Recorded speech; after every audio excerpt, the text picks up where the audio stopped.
AQUBMUS channel. Told me earlier today that karate and jiu-jitsu are not the most powerful of the best forms of Oriental fighting. What is the most powerful of the best form?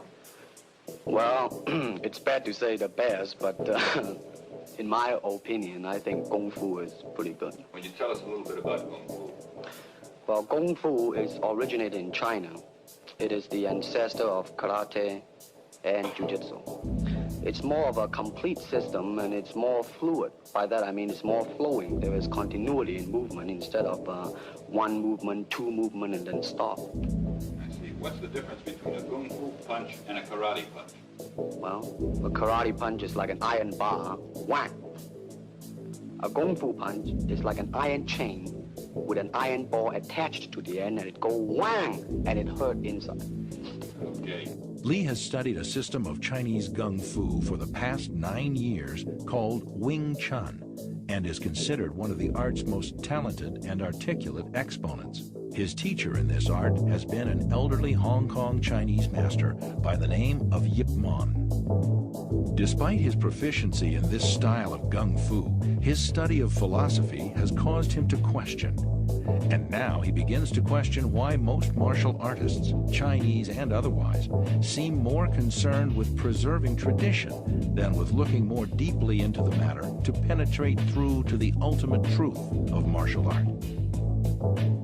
Moreover, Lee has begun to develop his own method of Kung Fu, which he describes as non-classical in nature and which takes as its core the principles of economy of motion, simplicity, and directness. All right, for instance, you will read it in a book, in a magazine and everything, that when somebody grabs you, you will first do this, and then this, and then thousands of steps before you do a single thing. Of course, these kind of magazine would teach you to be feared by your enemies and admired by your friends and everything. But in Kung Fu, it always involves a very fast motion. Like, for instance, a guy grabbing your hand. It's not the idea to do so many steps. Step him right on the instep. Do let go. This is what we mean by simplicity. Same thing in striking and in everything. It has to be based on a very minimum motion so that everything would be directly expressed. One motion, and he's gone. Doing it gracefully, not to go yelling and jumping all over him, but to do it.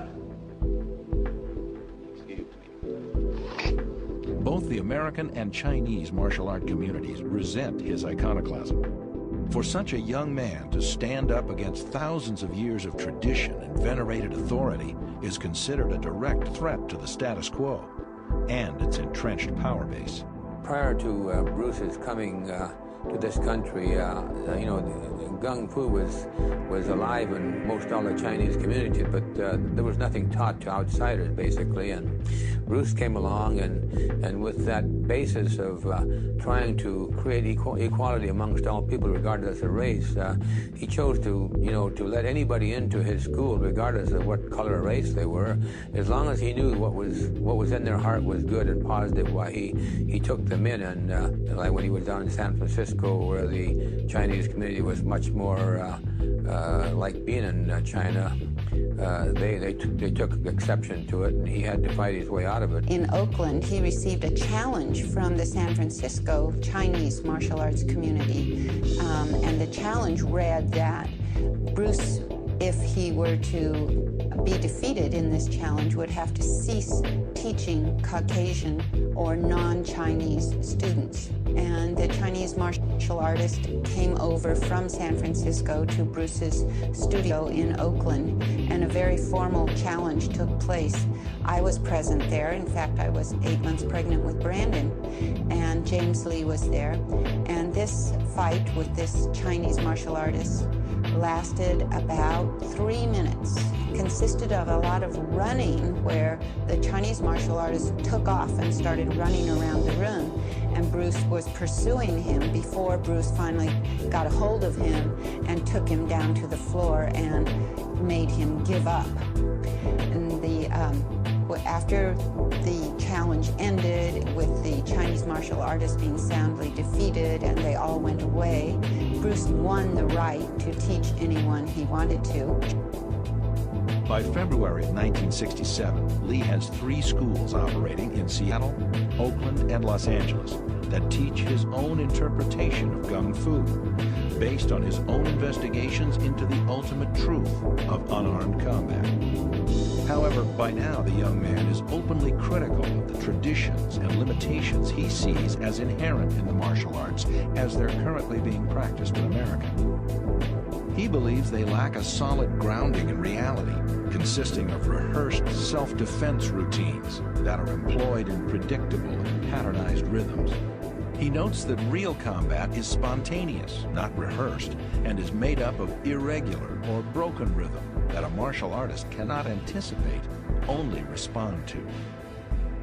Even the championship karate tournaments of the era are non-contact affairs, settled not on knockouts, but on an accumulation of points awarded for blows that never touch an opponent. A victory is determined by a team of judges who conclude which combatant would probably have hurt the other combatant the most had contact been allowed. Lee has no use for such styles of pseudo-fighting, which he calls organized despair and dry land swimming. Lee's criticism of the arts can be attributed in part to his background in Hong Kong, which consisted not of non-contact karate tournaments, but full-contact street fights and challenge matches fought on Hong Kong rooftops. When not fighting against proponents of different styles of Gung Fu on rooftops, Lee had also fought frequently against opponents who had been armed with knives and chains. In such real-world encounters, referees and judges were not necessary.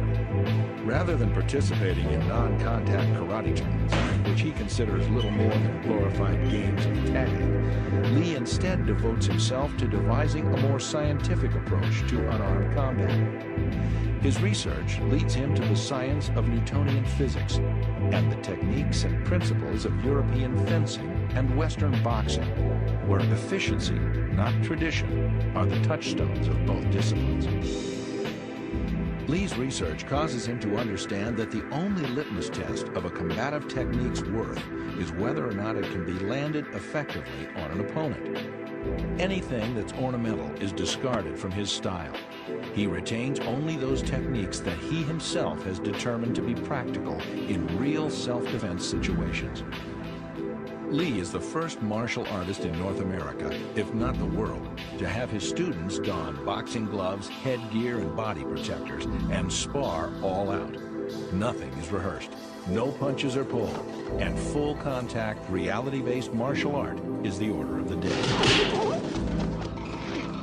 In 1966,